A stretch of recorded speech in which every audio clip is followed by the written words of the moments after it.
Nah, di sini kakak ada punya rumus pendeknya supaya kalian bisa mengingatnya dengan baik. Di sini bisa kalian baca, merah, panik, ingin selamat.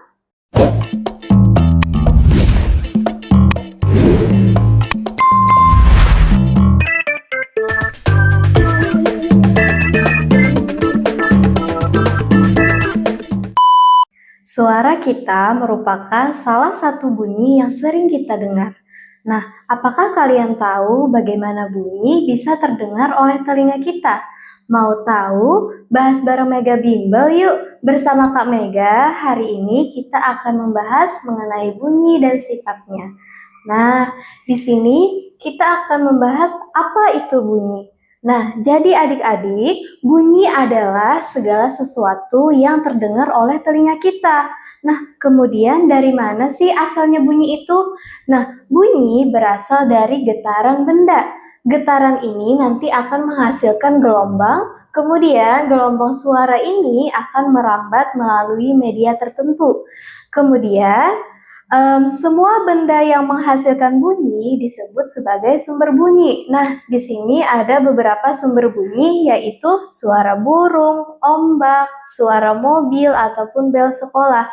Nah, mari kita sama-sama masukkan mana yang merupakan sumber bunyi alami dan mana yang merupakan sumber bunyi buatan. Nah, sekarang kita mulai dari suara burung. Suara burung merupakan sumber bunyi alami.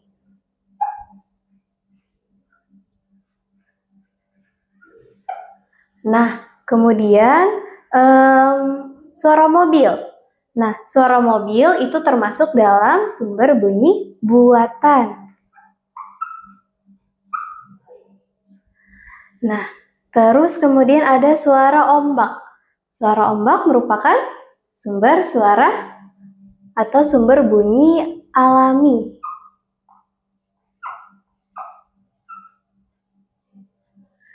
Nah, kemudian yang terakhir ada bel sekolah. Bel sekolah ini merupakan sumber bunyi buatan.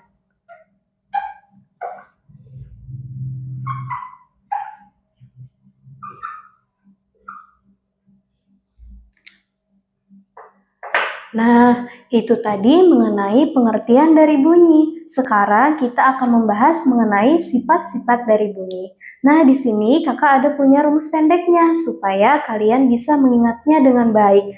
Di sini bisa kalian baca, merah, panik, ingin selamat.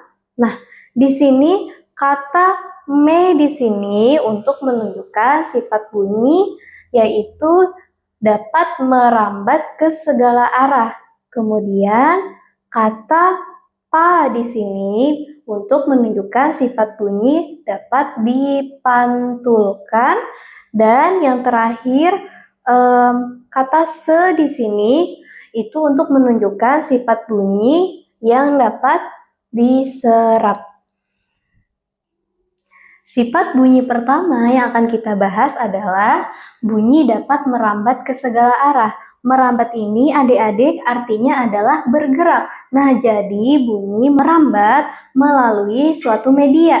Medianya itu bisa berupa zat padat, zat cair, ataupun zat gas. Nah, contohnya di sini kalau zat padat adalah saat kita bermain telepon dari gelas plastik yang dihubungkan dengan benang. Nah, jadi gelombang bunyinya merambat melalui benang. Nah, sebagai zat padatnya. Kemudian, contoh dari merambat menggunakan zat cair itu adalah saat bunyi koin yang jatuh ke dalam air.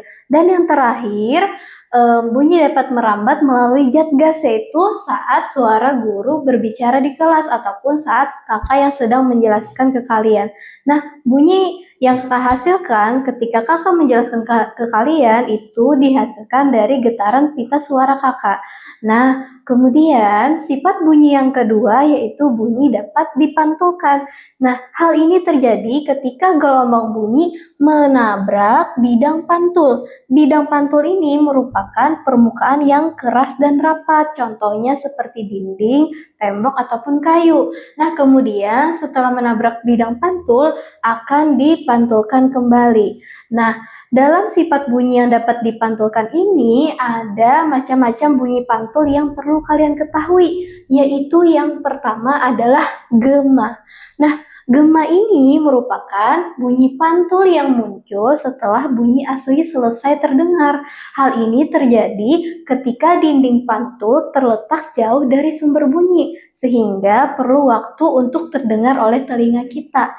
Contohnya adalah saat kita berteriak di tebing ataupun di dalam hutan.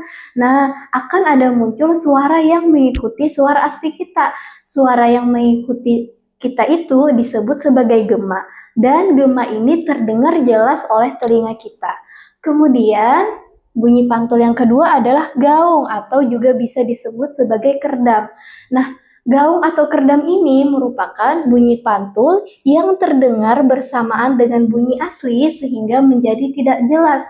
Hal ini tentunya dikarenakan dinding pantul yang jaraknya dekat, sehingga perlu waktu yang lebih singkat untuk bisa terdengar oleh telinga kita. Contohnya adalah suara saat di ruangan tertutup. Nah, contohnya seperti saat kita menyanyi di dalam kamar mandi.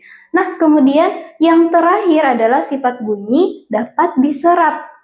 Nah, bunyi itu adik-adik ternyata bisa diserap oleh benda-benda yang lunak dan berongga. Nah, benda-benda yang lunak dan berongga ini bisa kita sebut sebagai peredam bunyi ataupun suara. Contohnya di sini ada kapas, busa, atau styrofoam. Nah, kenapa jadi bunyi dapat diserap? Contohnya penggunaannya saat berada di ruangan bioskop ataupun studio musik supaya tidak terjadi yang namanya gaung. Kan tadi gaung tadi terjadi karena ruangannya tertutup. Kalau misalnya ruangannya tertutup, maka suara yang datang akan bersamaan. Nah, kalau di studio musik ataupun di bioskop itu tidak boleh terjadi karena akan mengganggu pendengar sehingga kita perlu benda-benda yang dapat menyerap bunyi seperti yang kakak jelaskan tadi. Nah, mungkin ini dulu penjelasan dari kakak mengenai bunyi dan sifatnya. Sampai bertemu di pembelajaran kita selanjutnya.